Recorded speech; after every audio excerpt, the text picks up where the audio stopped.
So there is a book about mental health, and it would be Choice Theory? Choice Theory is very definitely. I wrote a book that's even more specific to mental health because I want to address the problem. And I called this book Warning. Psychiatry can be hazardous to your mental health, because when a psychiatrist diagnoses you with a disease you don't have, treats you with a drug you don't need that can harm you, and tells you can do nothing for yourself, psychiatry is very harmful to your mental health. And it lasts forever. Yeah.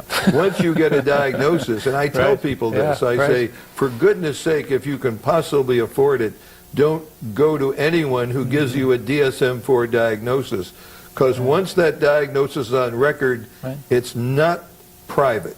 It's no longer confidential, and they can use that diagnosis to harm you later in life and say, well, you know, you were schizophrenic one time of your life, as John Nash, Forbes Nash, was called schizophrenic, the man from the beautiful mind. John Nash is not schizophrenic anymore. There was nothing wrong with his brain. When he finally decided he was a very unhappy person, he got along poorly with people. But when he desperately wanted an important prize, he missed the Field Prize, which is the major prize for mathematics, and was very unhappy. He went crazy, so-called, became psychotic, had hallucination delusions after that, was treated horribly, was given insulin shock treatments, fortunately that didn't kill him. But he was smart enough not to take the drugs. So after he went crazy in 1959, in 1970, Sylvia Nasser in her book, he never took another psychiatric drug. Because the psychiatric drugs for people who are crazy can actually harm the brain, harm the frontal lobe of the brain. The part of your brain that makes you a human being, enjoys people, creative feelings, all the parts that really make you enjoy life. So when you're on some of these drugs, I won't mention their names, but there are drugs like this, and these drugs harm your frontal lobe. And if you take these drugs, which almost every person diagnosed schizophrenia in the United States is on these drugs, the chances of them recovering are very, very slim. Now, if they take no drugs, they've proven this, around 67% of people who are just given psychological support and maybe protected a little bit will recover from the schizophrenia. And there's even psychiatrists around now. There's psychiatrists around now that were diagnosed schizophrenia and explain how they've recovered.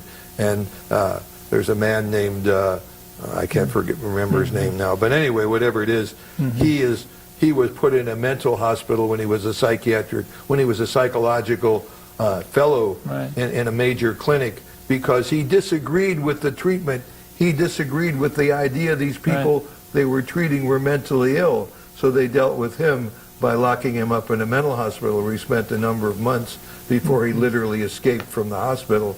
And now he has got what he calls the resilience center. He believes people are resilient. Resilient people are mentally healthy. There's a lot of people who will be watching this videotape who've suffered all kinds of difficult problems in their life, but they're resilient. They've learned how to deal with life in a way that they remain mentally healthy, and they remain closer to the people in their life that they need. So what we need to do is teach people, and we can do it individually in counseling. Counselors don't diagnose people if they don't have to. Many of them only diagnose them because it's the only way they can get paid or something like that. Or they work for an organization that gets money from diagnoses. But I look to counselors who are my close colleagues, because I've always counseled. I look to counselors as people who can kind of understand that they're in the mental health profession, and they can teach people individually or in small groups to become healthier than they are. Because there's a continuum where you can be less than mentally healthy, have symptoms, and then improve your own mental health. And you do that through putting choice theory, and other theories I say too, but any theory that can teach you how to be mentally healthy, and choice theory is one of those theories. So I'd like to take a few moments and describe choice theory.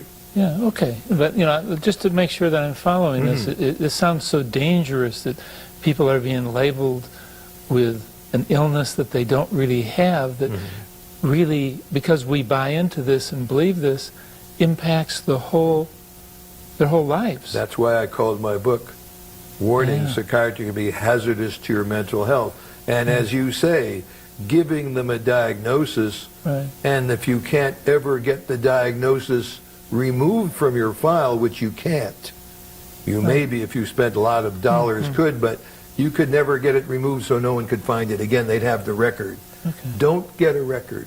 I have a friend of mine who counsels and says to people, "My insurance pay for this?" He says, "It will. It'll pay for it to some extent. But now you're going to be on record, so be careful. Right. That record could do you more harm than any help I can give you now."